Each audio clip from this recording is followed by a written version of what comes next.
What about the echo? Look at Echo the is all right, and I've already started recording, so I don't care anymore. Actually, just don't get too excited, dude. How can I not get excited, dude? We are recording podcasts Yeah, we're using recording. Zoom technology that existed before COVID. Yeah, that's true. My workplace just sent me like a lovely. They were kind enough to send me like a Wi-Fi signal booster today. Oh, That means so we'll friend always of them. have enough. Yeah, So you we'll can always slave of have. more. Some of my Don't friends might answer be that. It's watching okay. this. Don't answer that. It's okay. But geez, dude. I mean, yeah. One of the Wow, it's things. been like 2 minutes and I put you on the spot. Sorry, man. No, that's okay. That's okay. That's okay. That's. I'm used to it at this point, I guess. However, what's happening apart from that?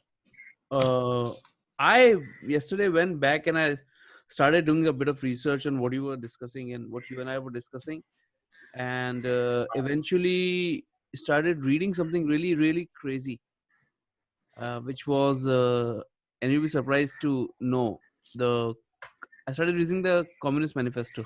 this, this, Very good. and it's pretty crazy. It's a good document actually, if you think about it. It's have you read it? No, No, you've not read it. no, I haven't read it in entirety. I mean, I don't know. You know me. I mean, political stuff doesn't really get me. Yeah, but I mean, it doesn't it's not so much excite me. political, it's more on the lines of it's like, like, it's about abolishing private property which belongs to the bourgeois. And I always used to think that the bourgeoisie, or as, like, as they call it, the bourgeoisie, is I used to think that it was like the ruling class, but apparently it's not the ruling class. It's the serfs uh, that became the bourgeoisie, like the middle class, I think. So it's more of a resistance against that rather than the monarchy or something like that. And I just found that shit like really, really interesting. I sort of lost thread of it, obviously, after like reading it for 45 minutes. But whatever I read was interesting. Also, somebody called me a fucking communist the other day. So I was like, I at least need to know what I'm being labeled as. So Yeah, man. I mean, on the page that we run, we got a DM saying, "You guys are a fucking bunch of communists." And I was like, "Okay, I need to on our look into that." Instagram page, Yeah, yeah. So I what was did we like, put up that communist in nature? I think some meme against the government, which Oh, apparently qualifies you as a communist right now, because that's how divided, that's how crazy it is. So yeah, I mean, that's what I was doing all through the day, man. What's up with you? that's so strange. Actually, I was just thinking about that. So, if you speak up against something against the government or Yeah, anything anti-establishment, yeah, if you sort of dissent, yeah, you're labeled a communist. yeah, But in the traditional Indian worldview scheme of things, rather, yeah. dissenting is core to There we go our again. thought Yeah, process and yes. discourse and debate, right? Yes. And in many ways, a lot of those philosophies stem from religious precepts, so to speak, or at least philosophies with religious grounding in Absolutely. Hinduism and Buddhism, like the Nyaya philosophy when it comes to logic and debate. So in many ways, you're actually being very, very Hindu when you're actually dissenting, and by that logic, then you're becoming extremely right wing also at the same time. Which is crazy, Those right? things Like, really don't. which also Yeah, which also sort of touches upon the point that we were discussing yesterday, that none of these like Western ideas, sometimes they just sort of they come to die in the Indian yeah. realm, right? Like, everybody is right wing, everybody's also so, like, like a socialist, everybody's also a communist. Like, Yeah. it's just like You crazy, can be right? a socialist right wing. You can be a socialist nationalist. I don't know. There are multiple labels. Like you just look at your freedom fighters, no? I was coming to that. I was exactly coming to that. You can be a nationalist communist, right? Hmm. Like Bhagat Singh, Yeah. you're a freedom fighter, but at the same time, you're also a commie, which is crazy. You're a commie. You can also be You're, Shaila I, Rashid, I think Bhagat, who loves her God, who's like an openly Muslim woman, but she's also a commie, and it's just like crazy because I just find it very intriguing. I have no love or hate towards any of those people. It's just like I find them very intriguing because that sort of thing can exist over here, which is just mad. yeah. It is just maddening. It's fascinating. Wasn't Yeah, Bhagat Singh a socialist though? yeah. Because isn't there a difference between a socialist and a communist? For fuck's sake, like, don't get me. I don't know, man. And you Yeah, yeah. should be There is a vaguely. state angle involved. I don't know much about this. I think I'll just keep quiet. But there is a difference. I think there's a state angle involved. Also, the thing is when you talk, when I get really frustrated when we get these kind of DMs, and there are these people who call us communists, and then they also bring in these narratives with terms like bourgeoisie and stuff. The only time I've ever used it in day-to-day lingo is when I'm actually just making fun of people or just there's banter involved, right? Because bourgeoisie, I think by the very definition, it involves people who own property or own some equity or something like that. That's the bourgeoisie. And in the Western world, those days at least, invariably they turned out to be the middle class in a way. But in India, the middle class is Doesn't own probably the most shit. bro-Indian, yeah, Yeah. the most bro-Indian section, and we both come from that section. We know how it is. We've seen our parents bust their asses with taxes and stuff. We are part of the tax net, but we don't get any gains from any of the government measures and schemes when it comes to economic policy. So it's very frustrating. So when someone calls or brings up the bourgeoisie narrative in India, it it really doesn't mean much, in my opinion. At least I've never really come to identify with it. It's very very strange, and this left wing right wing politics from a Western worldview, it just falls flat in India. It's very fascinating, really fascinating. There's It's a Nassim Taleb quote about it. I think he sort of made a statement about this, right? He's like, Mhm. at the Fed level, I'm a libertarian. I'm pretty sure I'm mauling this one, but he's like, at the Fed level, I'm a libertarian. At the state level, I am a Republican. At local level, I am a Democrat, and at my family level, I am a socialist. And he's like, if that Acha. doesn't tell you the stupidity of these left versus right labels, I don't know what will. Which is very interesting to me because uh, a lot of these ideologies, right, what they do not take into consideration is like a lot of scientific ideas, like how many people can we trust, or how many people can we interact with without losing trust. Like, there's like this theory that you can only have 10 people very close to you in your life. Is there something like that, Yeah. right? So And a maximum of 150 people through your lifetime in general, right? precisely. So when Which you qualifies acquaintances. Yeah, yes, so that would all be much lower in my case, but yeah, much higher in mine. but maybe Yeah, possibly so we even out. yeah. But what it tells me is that if you are to sort of have a set of principles, right, your set of principles also sort of get differentiated by your circle. Like, the way you are with Hmm. me is not how you're going to be with somebody else. Like, I'm probably your best friend, right? Yeah, But you are 100% probably. yeah, so the funny thing is, how you behave with me is not how you'll behave with somebody else. And when a person is like your fourth or fifth connection, you'll behave with them in a very different way. And if you sort of start extrapolating that in terms of society, how you're going to behave with your Hmm. family, your policies towards your family are going to be very different as compared to your policies with respect to state, or somebody staying in China, or somebody staying somewhere else in the world, or somebody staying in another part of the country. And that is for me the fundamental flaw of like having like a all sweeping say a communist ideology, or all sweeping fascist ideology. I mean, there's never a reason to uh, defend fascist ideology anyway, but like the right wing ideology, so to speak, right? I mean, Hmm. I know that if I was living in a Muslim community in Baikila, having a mosque over there makes sense कि मस्जिद यहीं बनाएंगे. Or if I was living in some place like my hometown in Uttar Pradesh, Jhansi, and they made a Hmm. mandir over there, how it might actually impact the community. Mandir यहीं बनाएंगे, that might impact the community in the proper way, because you end up meeting people, and you actually end up Yeah. organizing these little, like mandals and stuff like that, which really helps, right? Everybody's grown up around Ganpati mandals and how you bond with people over there. But the moment you say something like this at national level, you start questioning There's how the fuck does it matter? Like, how the fuck does it matter to a guy in Maharashtra that a mandir is being made in, or a masjid is being made in, or a church is being made in, but mostly a mandir being made in any other part of the country? Because what are you going to do with it? And like, how does it impact you? yeah, Except and in also except in a philosophical way, which is where most politics plays itself out. like Yeah, they, I was just coming to that actually. yeah, That's how it gets politicized at a national level. exactly. So, But it holds a different kind of a relevance at the ground level, right? It's very interesting. So it's almost like at a grassroots societal level, you're invariably socialist in a way, right? And you're also in a way communal because you need yeah, that yeah, harmony, right? You yeah, need you need that that harmony. organic kind of Yeah, an harmony to set in.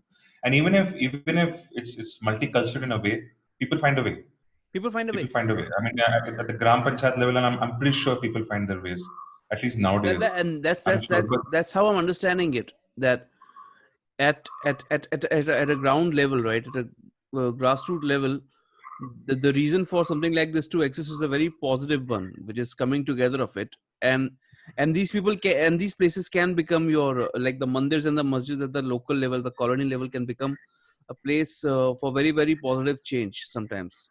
And at yeah, the bigger level, at the biggest level, they actually become a tool of politics. Whatever we are seeing happening in Turkey at Hagia Sophia and yeah, all those things, yeah, right? Like there, I mean, do they have less mosques in Turkey? No, they don't. But what is the point of having something like a Hagia Sophia being converted into a, being converted into a religious structure when in a country which is so courageously stood out against fundamentalism, because of the legacy of Kemal Ataturk? What is the reason of changing something like a Hagia Sophia? It has to be political. It cannot be anything else. Because do you think people are going to congregate over there and start chilling? No, they're not. They're going to come from all over the world to Hagia Sophia, looking at it as some sort of a symbol of, like the political upturn in the yeah, Turkish yeah. life. And that's what it becomes. And that's what, to me, also like a lot of Indian temples become. Obviously, we all The know the. Babri Masjid. Yeah, Yeah, exactly. Babri Exactly. Masjid is one such. It becomes a symbol, right? Yeah. It's actually very interesting what you just hit upon right now. Yeah. It's almost So like ideology is stratified at levels, right? I mean, it's the relevance changes with that stratification. So, if you are socialist at the grassroots level, that may not necessarily translate at a national level. Similarly, at a grassroots level, maybe the nationalist identity doesn't really hold that much not at all. sense. I mean, I'm not. I'm just thinking. I'm just riffing here. I'm not sure. This idea needs to be like it needs to be explored a little more. But it's very interesting. It's very It's interesting. it's interesting. Like That affects policy, and maybe that is why the Indian civil society and the political structure also is laid out in such a way, right? With the grams at the grassroots level, the panchayats, the grassroots level, actually they used to be quite powerful in the olden days, right? and They used to and be quite powerful. They were self-governing communes in a way, so to speak, and they used to.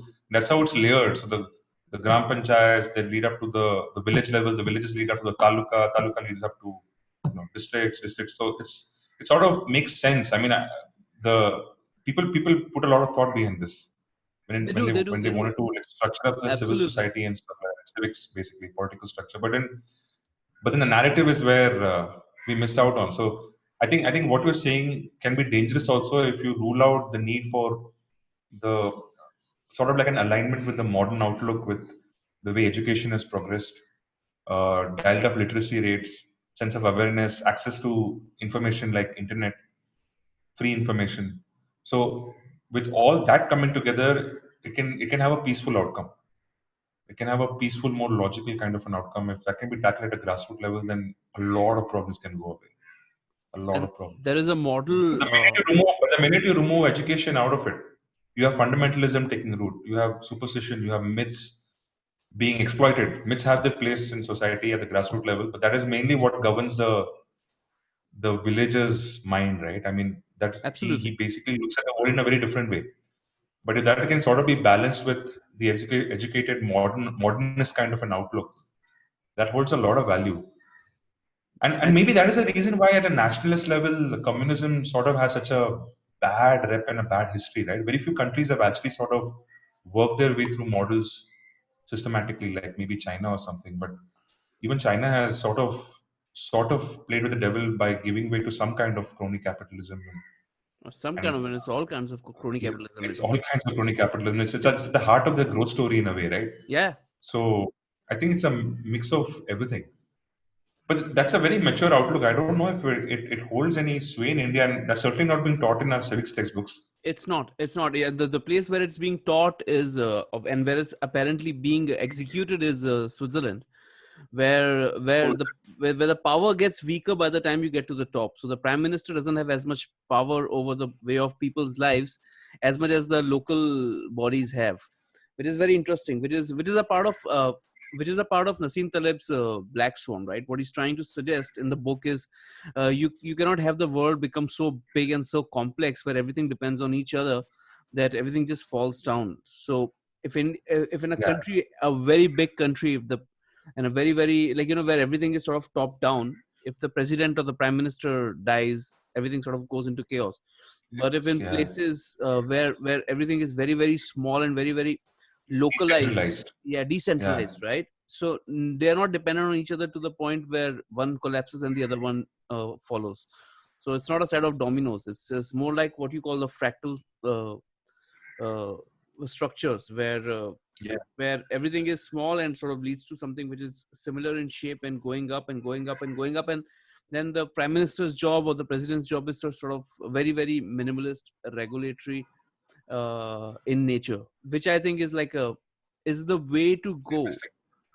Yeah, it is. I I mean, think maybe Gandhi was onto something when he said the answer lies in the villages or something to that effect. villages. And I think what we probably did was we misinterpreted that to Hilt, saying कि ये इसको लगता है ना कि ये मतलब सब कुछ village में रहना चाहिए, इंडिया को village में रहना चाहिए.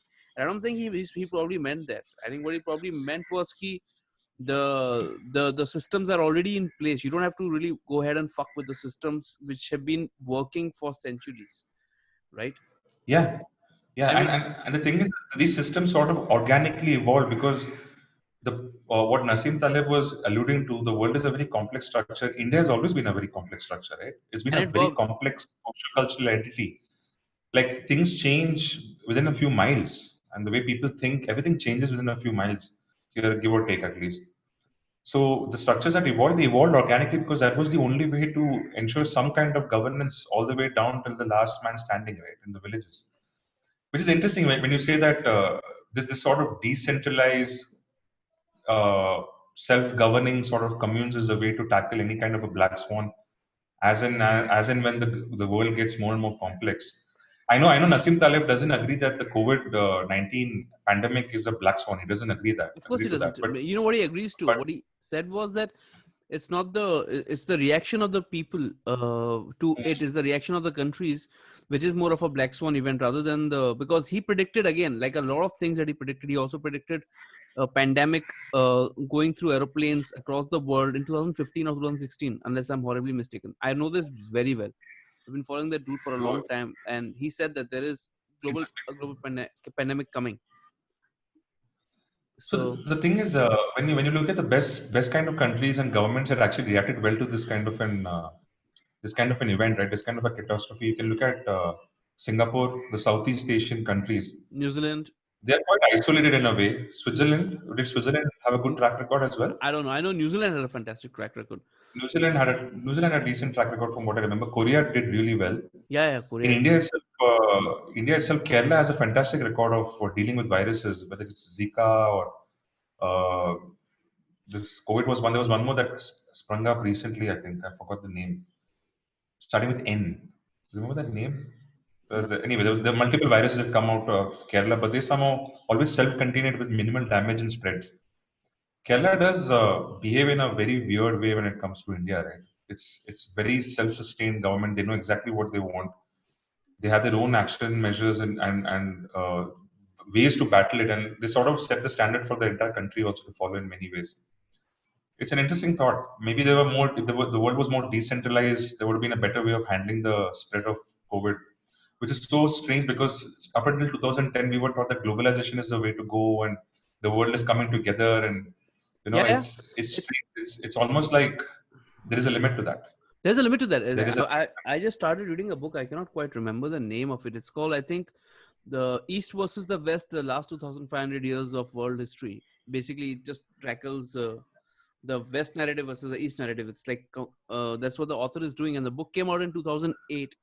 And just to give you a perspective of how far off you can be when you're predicting things, the author says in the preface itself that the world is now looking at nationalism as a bad term. We are becoming a globalized village, and as time goes by, as distances decrease, nationalism will sort of become, he does not use the word irrelevant, he says it's just going to become a bad word.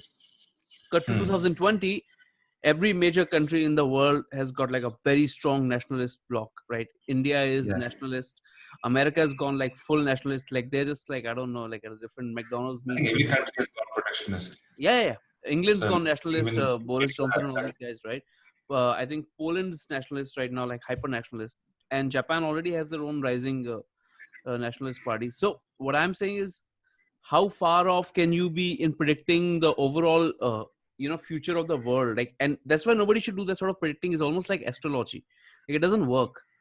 Like, if somebody tells me right now, and going by the way we look at things, that world is getting more fascist or something like that, I'm like, I'm not sure really. I mean, I'm sure you're seeing a lot more of the shit that's building up. You see a lot more of it, obviously, because everybody's got a camera and everything can be recorded. However, will the world still be like a fascist place in 10 years? Or is it fascist right now? I mean, yeah, sure. At some places, the guys are saying shit that would make even Mussolini go like, "What the fuck, dude?" But but apart from, yeah, I mean, go to any yeah, YouTube section and just see. Or a lot of yeah. time you just go to Reddit or 4chan or any of those places. People say real random shit, but I don't know if that is going to be the way in 10 years time. So predicting future is just like one of those really scary things to do. Ki aaj se 10 saal baad hi hone wala. I'm not sure really. Uh, as things get more complex, I'm sure they get more unpredictable, and as they get more unpredictable, the rate of changes keeps increasing. So, what took 20 years to happen in Hitler's time might just take 2 years in our generation actually. So that maybe that is why it makes sense for media outlets to be as jingoistic as they are about certain things, because things do turn quite rapidly, and it's much easier to influence minds nowadays. So, but that's the thing, right? I mean, ideology then becomes that much stronger in a way. What do you Ideology mean? becomes that much stronger Explain it to me. Yeah. because there's a bane of ideology right now here, in the sense that if everyone is super connected all the time, you're connected to your leader via Twitter, and your leader's a jackass basically, and he just runs his mouth at every turn, For and it's a you're extremely clarification. and he's It's a clarification. We're talking about Donald Trump. anyone. I mean, lot of them are out there anyway, actually. Yeah. So and if they're super influential, uh, within minutes, your world is completely like it's upside down. You suddenly have a mob where you probably had like a few people who were following some kind of a gazette in 1910, 1920, 1930. That volume of population that is sort of now connected at a daily level with information is super magnified nowadays. And with the world becoming more and more complex, you're going to have more and more people like hunkering down and protecting themselves. Actually, that's a reaction to this narrative of all of us coming together and we are one and stuff like that, right? But that's when narrative and ideology actually becomes much stronger and much more valid, and that's what people are actually fighting for now, right? And it's a very dangerous time with nationalism sort of popping up all over the world. There has to be a counter movement to this, but I don't see that anywhere on the horizon. Whether it's in the US, whether What do you think of the it's any. what do you think of the whole social justice warrior issue? Because that is in a sense anti-nationalist, right? I mean, in America, they're Actually, I don't obviously, know. they I keep mean, talking you about how actually, imperialist America is. In India, obviously, I don't think India has a social justice warrior wing except like 20 people on Twitter. But like in the Indian communist wing, these guys are usually very good at pointing out where your country is going wrong, right? They're like sort of almost like an yeah. antibody to nationalism more often than not. And that's what I think in the world the socialists and the communists do really well. They sort of come out and tell you that this is what you're doing wrong. But this is the danger. This is the danger of labels, and this is the danger of like just painting or broad strokes for any kind of an ideology. Because who you are calling nationalist may not exactly be nationalist in the truest sense. And just because someone is opposing them, as a result, they don't become anti-nationalist. For sure they don't. and For sure they don't. Yeah.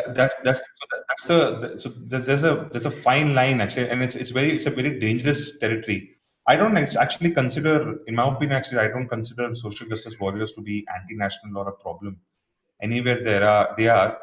But obviously, the problem is the most vocal factions of any ideology, and history has always told us this, are the most extreme. And in today's information hungry media sort of day and age, those are the ones that actually get amplification, and their voices are the ones that you end up hearing. So the influential ones, the younger ones who sort of jump onto this SJW sort of bandwagon because it's super cool to be rebellious, right? They don't have a cause to fight for in their younger lives, and you have these news agencies and these media agencies just talking like, this is so cool, look at this, it's rad to be this, it's rad to be that. They jump onto the bandwagon, but they don't really know any better, because the mob is never ever well versed with literature.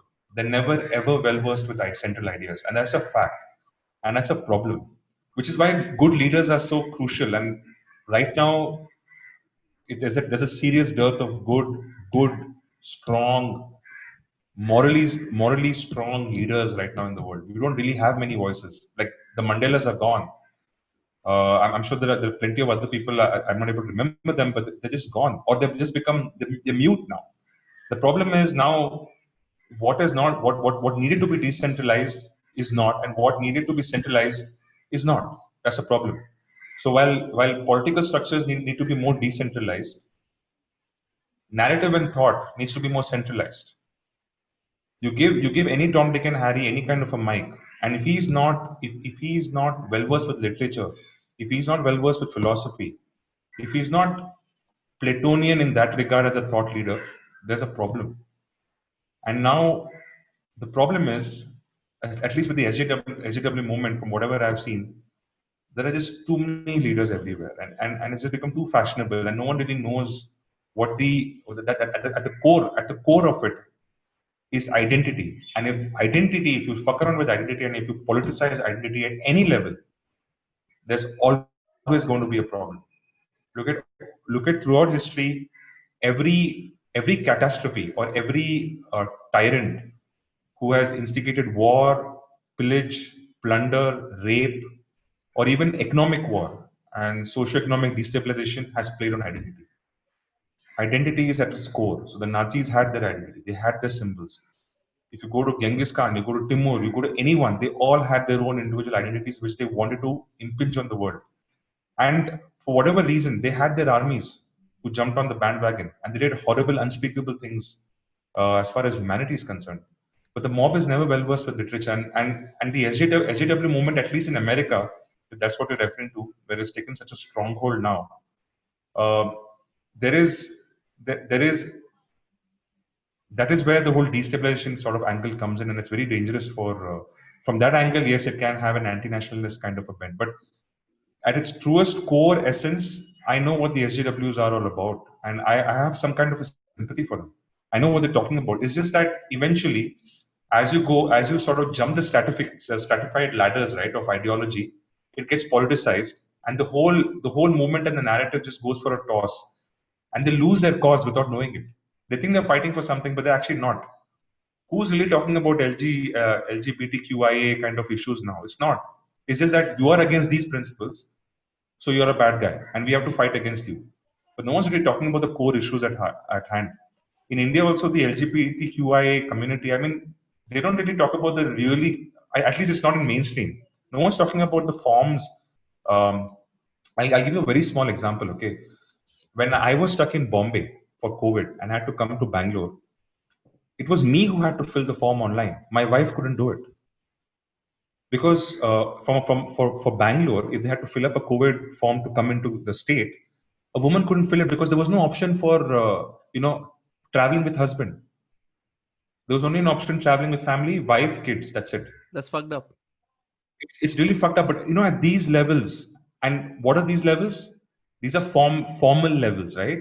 These are grassroots levels. This is where the battle needs to be won, not at a political level, not at centers of power where hierarchy is important and people are coveting those power stations. It's at the grassroots level if you really want change. That is not done. That is not being done with the SCW movement. That has just not been done. And but as opposed to their enemies, the nationalists, look where they always go. They go straight to the grassroots levels. That's the funny bit. Yeah, man. That I was actually They thinking go about the straight to same the thing. grassroots levels. They will go to the It's strange. education. They'll go to changing things at, like, the mohalla, at the gully level and stuff like that, At the right? gully level, exactly, exactly, and that's a problem. That's where the SJWs lose the plot, and it's not too widespread a movement because you mentioned the Communist Manifesto right at the start of this, and that's the problem with leftist literature. Is just that it's complex, and it's not exactly political. It's humanist, right? It's a humanistic kind of a movement. But the minute you politicize humanistic movements and you centralize identity at a part of it, nothing's going to move, man. And it's only chaos. So, if I'm hearing you correctly, what you mean is that if something like, say, a communist manifesto, and maybe that's like too far-fetched an example, if something like one of the LGBTQI ideas, if that was played out at the mohalla Yeah. play, okay, the street play, if that story was being played out really, really simplified to the most elemental form, that a person loves another person, that's the end of it, and you're saying that's not happening. The way it's happening is in form of high art or high literature, or probably something like that, where only like a few people who actually are anyway for this understand it, Yeah. but there is no Yeah. conversion happening. There is no, like, you're not The getting mass level. converts. Yeah, got it. So you're talking about the unrepresented, the downtrodden and stuff like that. But ultimately, you are still talking to paparazzi level kind of a media. Um, your outlets, your media outlets, don't really reach the ground level people whose lives are being affected by the causes that you're trying to fight for them. And that's always been the struggle in India, right, with NGOs. First of all, it's the funding, and also it's end of the day on the ground activation and execution. It's extremely difficult, and that is not happening. I'll give you an example how the SJWs in India and the right wing guys can come together. Okay, it's a very simple example. If you let's take a mohalla or a pada or a nagar or whatever you want to call it. Okay, and you have a street play guy, a street play group, a troupe. You have a story, and you just take a leaf out of Devdutt Patnaik's books, any of the books where he talks about the fluidity of gender in ancient Hindu literature or in Indian literature. Okay, and there are multiple examples. You just play out one of their myths at the grassroots level. Not only are you actually extolling your ancient culture, which sort of ticks every checkbox in the right wing guy's textbook or a playbook, you're also sort of educating the masses about how fluidity was at the center of every Indian thought and how things like labels like gender and so on and so forth don't really matter because you have to find the true essence and you have to accept it. And as you accept it, you'll be more accepting of others, and that's a change at a grassroots level. They're going to grow up to be very different kind of people, more informed citizens, and then the change starts from there. This is an Yeah, example. I mean, yeah, yeah, yeah. it's still like an engineering problem where you say, take for example, there's a system like this. Assume so and so is this. Assume so and so is that. So you have to assume a lot of perfect idealist kind of variables. Okay, initially the initial conditions, but it has a potential to play out in a very peaceful way. And then the SJWs will not be anti-national in that regard, right? And this just tells you how ideology is just fucked up. Such a fucked up thing. Labels are so fucked up. If you just play with them, and it's messed up. Yeah, yeah. And I don't think It's so messed I by no means think SCWs are anti-national, as you said. There's a lot of, like, there's at the heart of it is like a lot of humanism. There's compassion, right? I was watching yeah, compassion. I was I was watching Jordan Peterson once, and he said the same thing. He's like, no matter how opposite I stand against the social justice warriors, but if someone was to ask me what is at the heart, what drives them, in part, it's compassion. It's like I have to sort of give it to them Yeah, that they are driven by the right cause. I mean, equality can never really be a wrong cause. It's just that sometimes how things are being approached and how sometimes it becomes more of a power trip more than anything else is when shit starts going south. And yeah, and but I see the value in actually these the right and the left wing coming together, and not just it's probably not even right wing or the left wing. It's like the traditionalists and the modernists, so to speak, actually, Whatever have you, I mean, yeah, whatever you call it, it can be anything. It's just they believe in something. These guys believe in something, but there's always some middle ground. There's always a middle ground that can be found. And it's see, I mean, with Jordan Peterson, his problem with the SJW movement was basically when it started getting politicized, right? yes, When speech entered legislation. Now those are dangerous territories because those actually, in many ways, impinge on the fundamental liberties of mankind, right? I mean, the right to freedom of speech yeah. is central right now, especially in the modern world. When you say So those, modern world, you those mean the Western world, like not so much India right now. We don't have too much freedom of speech. Do you think? I don't. I think freedom of speech is a problem everywhere in the world, and it's a constant battle. It's as old as the battle between good and evil, light and dark. It's something that is core to it. I think that'll always. So there will always be oppressing powers, and you have to keep constantly be fighting back. I think India, in many ways, it has been sort of tolerant. Uh, yeah, but of late, I mean, you could argue certain stages there have been some question marks. But that's a battle everywhere, and throughout history, these cycles come and go, right? They come and go. So you had Ashoka's time, which was ultra, at least according to literature, it was ultra transparent, and then you had the Mughals who came and subdued in many ways expression. So those cycles come and go in human history. There's nothing you can do about it. But I think understanding the relevance of ideology at what level in our really complex scheme of things, right? That's extremely important. The problem is at a political level that never happens because you have to use broad strokes to eventually win an election, and you have to politicize things, and then Yeah, things just go haywire. there's a there's a It's there's all a chaos. there's a fantastic line by Thomas Sowell, the American economist, and he goes, people need to understand when they're trying to understand politics, right? What they need to understand is the first aim of any politician is to win the election, and the second aim of the politician is to win the re-election, and whatever is the third thing comes way after that, right? So if you don't understand this basic fact, there's no way you're understanding the politics of the world, Yeah, and it's yeah, that makes sense. I think I don't know. That's one of the reasons I think was it Plato or was it Socrates? One of them hated democracy. It was They hated democracy. I think I'm not really sure. I have to read up on this. I'm just sort of as a mind fart right now.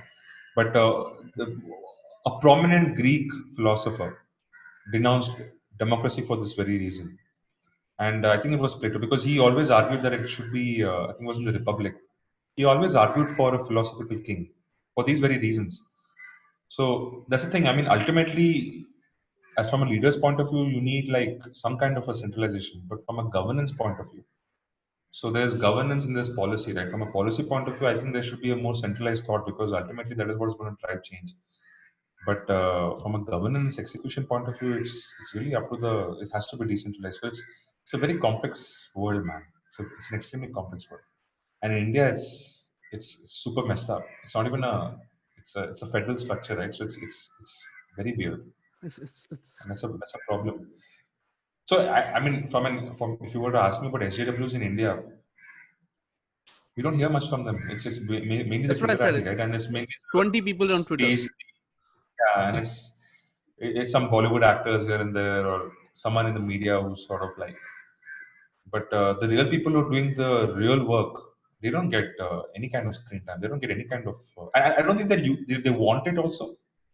Credit to them, but they are there and they're out there fighting those battles there at everyday level. But they don't get the same kind of media space that the other more undeserving people get it, in my opinion. I'm sure there are plenty of heroes on the road right now. Oh, yeah, yeah, SJW heroes. I yes, I know a few of them actually. Like I know one particular person who sort of gave up her fantastic degree to go and teach kids in Govandi, and her skin sort of went through transformation because she was always exposed to so much pollutants and like the bad air. But she was at it, man. For as long as she was at it. Like for 3 4 years, Harvard educated person, Harvard educated. Yeah, Yeah, yeah, yeah. And just going back to teach the kids again and again and again. And I was like, you realize, right? You are one of those 20% people who run the rest of the 80% of the country, because it's only people like you who are making things possible for everybody else. Well, obviously, Hmm. people on Twitter, Twitter is a fucking sham. There's the reason I'm not on Twitter, man. I don't think you're on Twitter either. Like, I mean, I am fuck my, Twitter. my profile is pretty much inactive actually. I was on Twitter even to like follow all these motivational guys and sort of these Renaissance men and Renaissance, Renaissance yeah. men and all that. But I just realized even motivation and all this is just another kind of ideology. Yeah, it's just Uh, something that just takes up a lot of your time. And this, I realized I was addicted to motivational porn in the middle. I was just like, what is this? I can't like wake up without learning something about stoicism or something here, or it's be the gazelle, be the lion, be yeah, whatnot. yeah, I yeah. mean, come on, Fuck that, right? Like, you're only got one life, man. And if you yeah, yeah, don't make something out of it, you're fucked. yeah. What are you Yeah, even the living shaman for? came to me, the priest came to me, he came to me in my dreams, he did this to me in the shower. I don't know, man. What this is it's ridiculous. And beyond a point, I was just like, what am I doing here? I mean, I'm actually spending more time on this and actually doing something with my life. Yeah, And man. then I realized like I had fallen prey to ideology again in a way. It was a Yeah, very yeah. strange kind of an It's ideology. it's very it's a heady not a cocktail. It's actually a very nice little attraction, right? Of jumping from one ideology to another. There's a fantastic almost an anecdote by Joseph Goebbels, who was Hitler's propaganda minister. Ah, He said. yeah. He said something on the lines of, and I think I want to start learning these because I keep mauling them. But he said something on the lines of, "Give me the most, give me the most ardent communists, and I'll make them the most ardent Nazis." Because he was of the opinion, if you were of the nature of being like a true follower, of like being a rabid follower of something, you could easily go from one place to another and become a rabid follower of something else. There's just something that just comes from the like in the kind of nature that you have.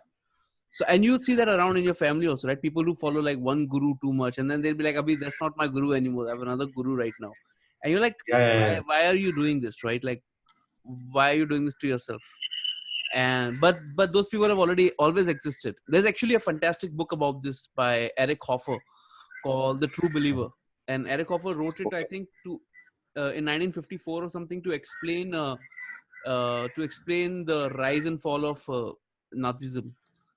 And I Okay. think pretty much every line in the book is quotable, but one of the central tenets is that people who are like rabid followers of something will become rabid followers of something else, and you don't really need too much to uh, pull them from one place to another. So the people, I'll give you an example, right? A lot of my friends who are now essentially hardcore right wing guys who believe in the BJP, right? Like rabidly, like they think that they can do Hmm. no wrong.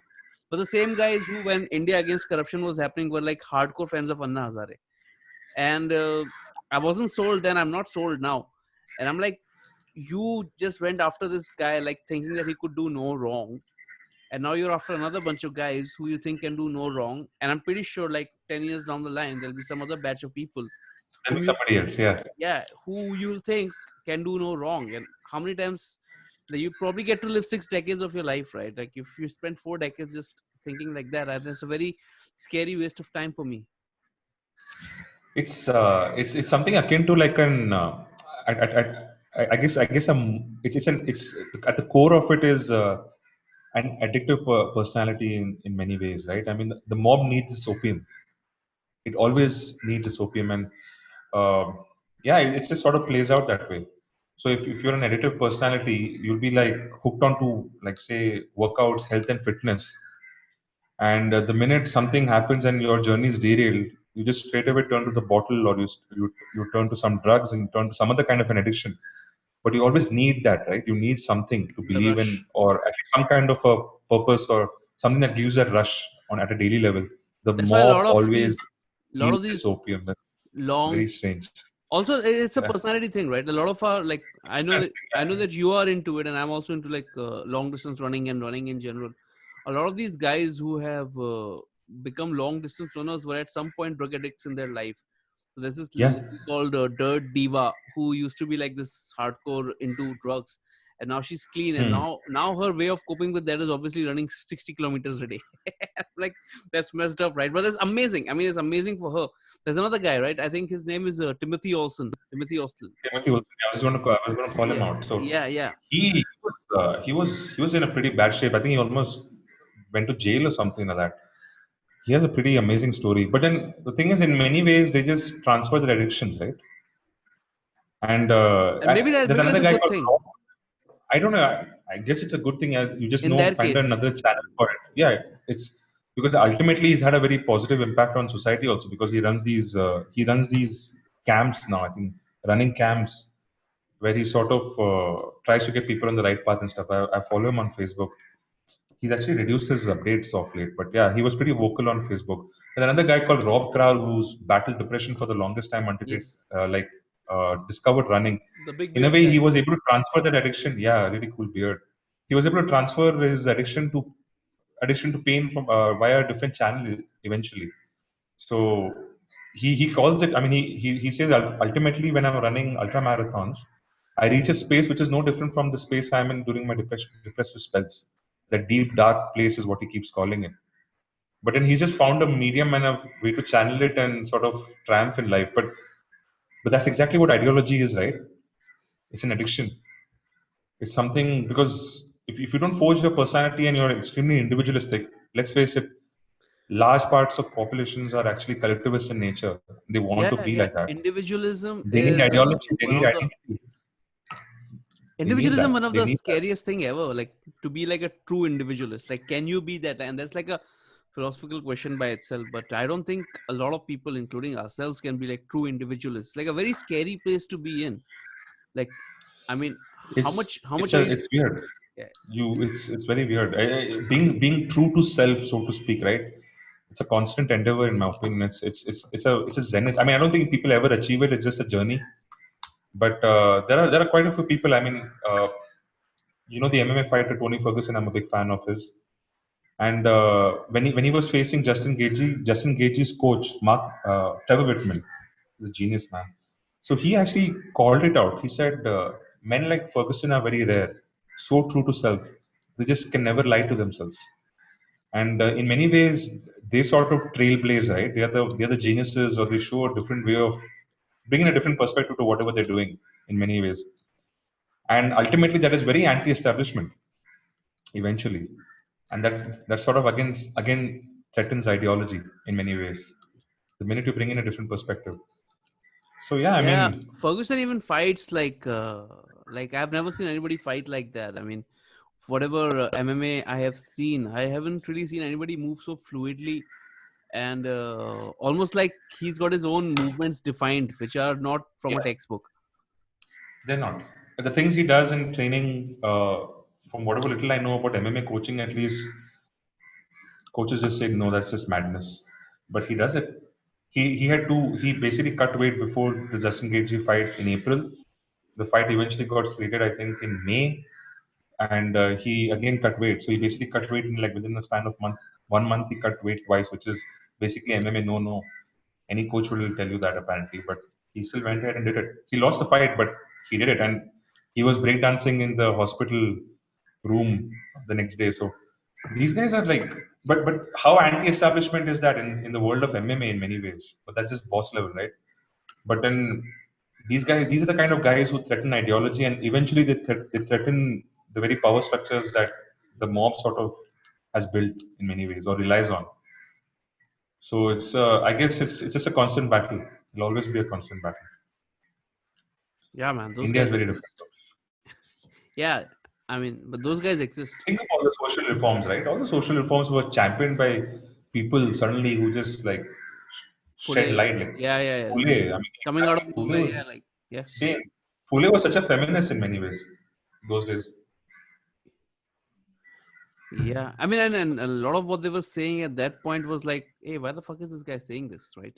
It mostly went Yeah, there. Like, why is this yeah. guy saying Sati is not a good thing? And I it's like, how can you think like that? Yeah, like, whoa. mean, can you imagine? I mean, that ideology those days that a woman is fundamentally tied to her man, and when he passes away, she should too. And it's to follow him into whatever realm. But it's just it's scary. It's extremely scary. Yeah, but it's So scary. yesterday It's when we also spoke about, scary where it's also scary to the point, but where I mean, it's also scary that people actually accepted it like a part of their that's the mob. like, oh yeah, I mean it's done. And then like how That's the the fuck way it is. these Yeah, I mean, yeah, I'm not going to question it. What do I know? चुपचाप काम करना. चल चल चाय पीते हैं. You know, exactly, that's the it's thing, like right? हाँ, सोच मत रहे उसके it's बारे में ज्यादा, very तू जास्ती सोच मत उसके बारे में वो हाँ मतलब तू chill करना है यार. तू तू chill तू कर तू bro. तू जिएगा, तेरी तेरी पत्नी को नहीं होने वाला है ये सब, okay, you do don't worry about that. And then what the fuck is Yeah, that, what the fuck is up with that guy, man, Raja Ram Mohan, right? Like what the fuck does he think he is, man? like yeah. like what is, like कुछ भी बोलता है कि लड़की लोग को मरना नहीं चाहिए, like what the fuck is happening, man? Like, But it is one of those things. Actually, I'm just thinking. I mean, you have these addas, right, that came up in Bengal, where people sort of had this charcha always, right, over okay, chai with I don't know, invariably. I don't know. You think, yeah, in Bengal, it's a huge thing. Adda culture is huge. I think it came up in the 18th century, if I'm not mistaken. It was basically all these Bengali babus who sort of started congregating and started talking about all kinds of things and basically worldly matters, right? They were always informed, and they used to just it was like a meme. It was a meme. They used to like transfer information. It was a cultural information that would transfer. It was a fantastic mechanism. It was decentralized in many ways. Okay, but I'm just wondering, like, I don't know if they were ever discussing Vivekananda and his socialist reformist kind of ideas. I don't know. It's just interesting. I don't know. So the Yeah, thing is, the Adda culture never really spread beyond Bengal and Bihar, as far as I know.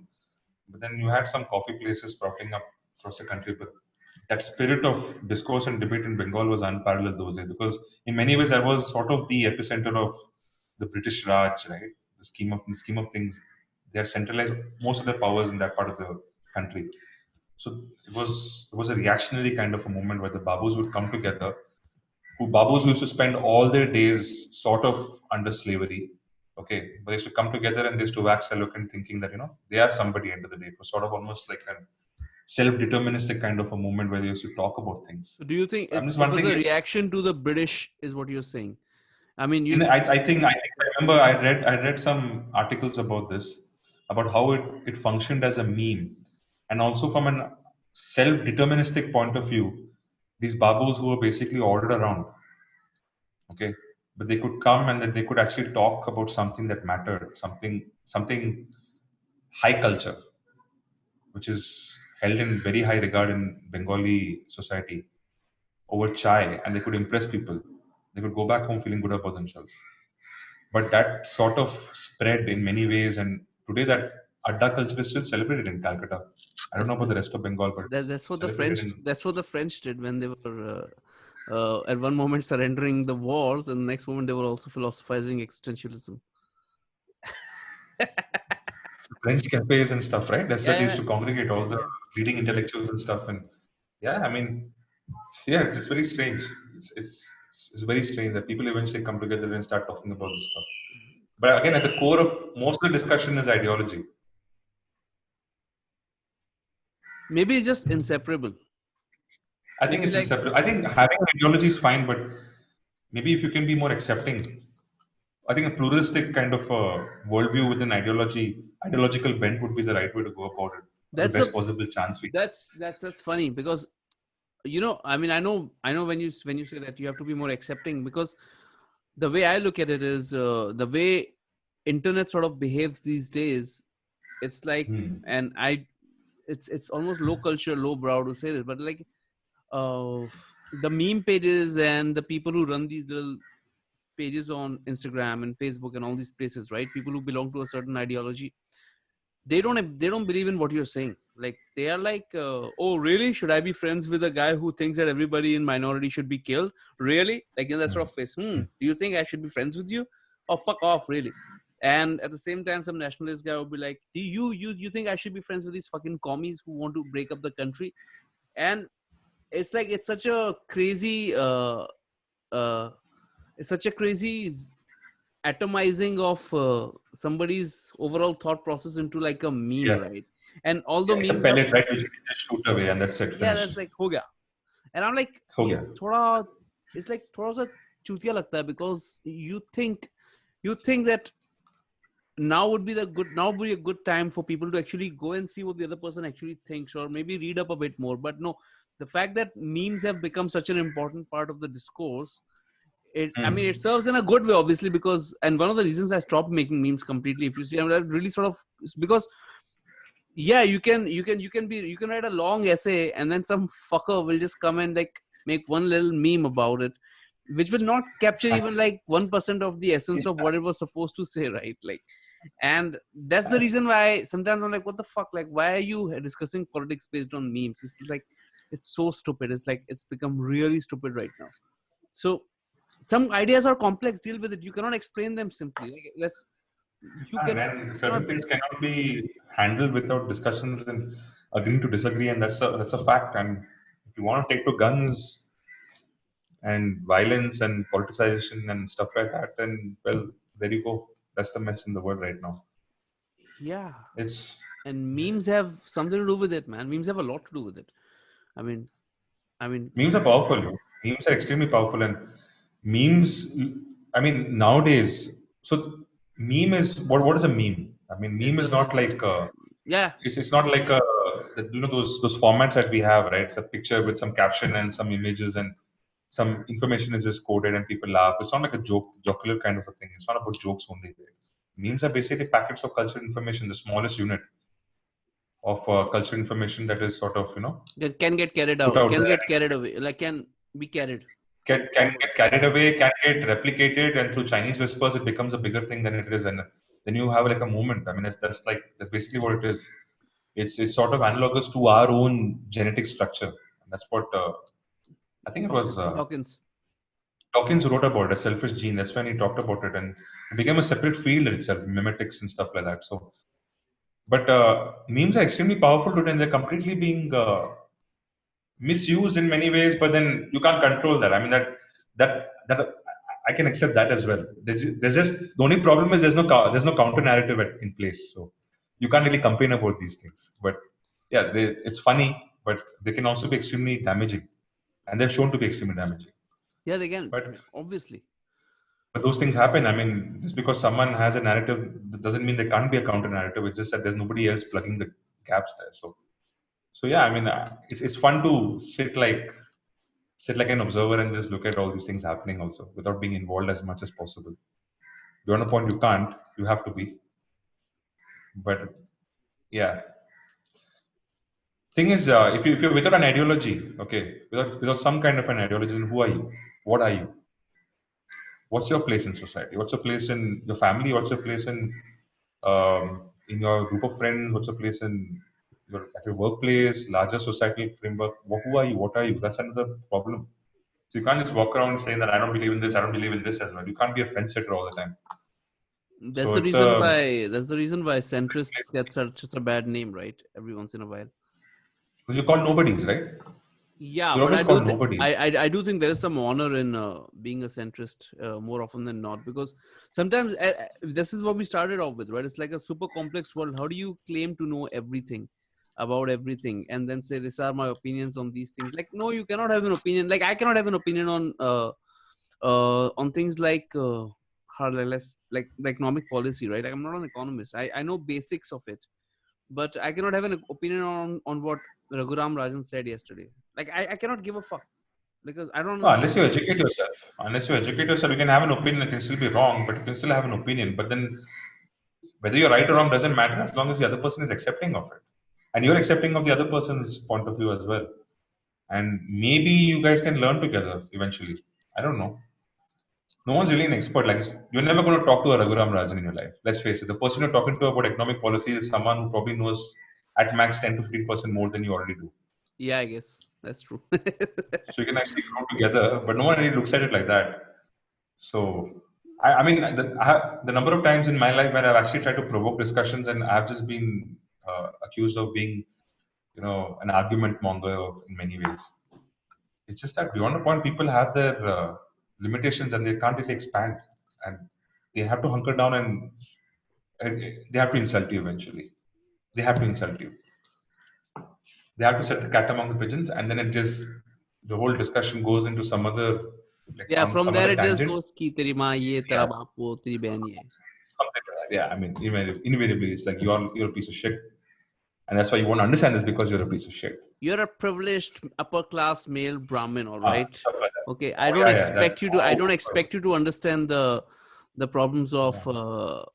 I don't know, the problems of Anything. a Twitter I can't expect. I can't. How do I understand? The downtrodden problems of the downtrodden and underprivileged from a political representation point of view. Because I'm an upper caste Brahmin who has had a privileged life and had access to everything. Acha, theek hai, okay, fine. How will you understand the downtrodden from a sociological point of view, where the castes have been like sort of la la la la la la la because you're an upper caste Brahmin? Acha, theek hai. How will you understand the problems of the poor people in society because you are an upper caste privileged Brahmin who was born into a very wealthy family or at least a middle class family and had access to privileges like education and acha, acha, theek hai. So there you go. You're basically a mute spectator and you have your opinions count for nothing. And that's it, it's gone.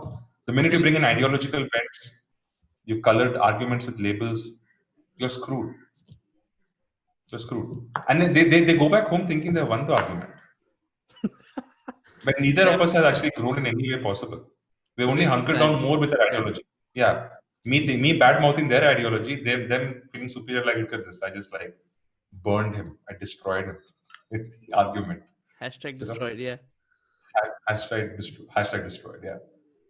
So playing with ideology is playing with fire. You need to be able to control it. fuck yeah. That is Awesome discussion today. yeah, man. I like it. Yeah, fuck. How long did we go? We I have no idea. I lose track of time. yeah, fuck. I wanted to read That out was good. something today, but yeah, but I am going to spare that and read something next time around. Yeah, next time let's start out with that. Let's start out with that. I think this was like the bane of ideology in many ways, right? That was the basic theme of Yeah, yeah, yeah, yeah, yeah. this talk. We just snowballed right into it. Yeah, man. It was like an Fuck. avalanche. Chiller, Anyways, dude. thank you, people. Thank you for listening to us today. Uh, please share it with your friends and with your family. Well, don't share it with your family. Mostly share it with your friends if you like it. And subscribe to what is the channel called? Shortcut to India. It's a shortcut to India. And another And one is called Culture Minus Sanskar. Follow us on Instagram called Culture Minus Sanskar. Follow us on Facebook. I don't know what we do there, but anyway, keep following us. And next time onwards, suggest something that you might want to hear about. Any guests you want us to interview, just let us know, and we'll be back. And I'm gonna end the recording right now. So it's a bye from the Culture Minus Sanskar Studios.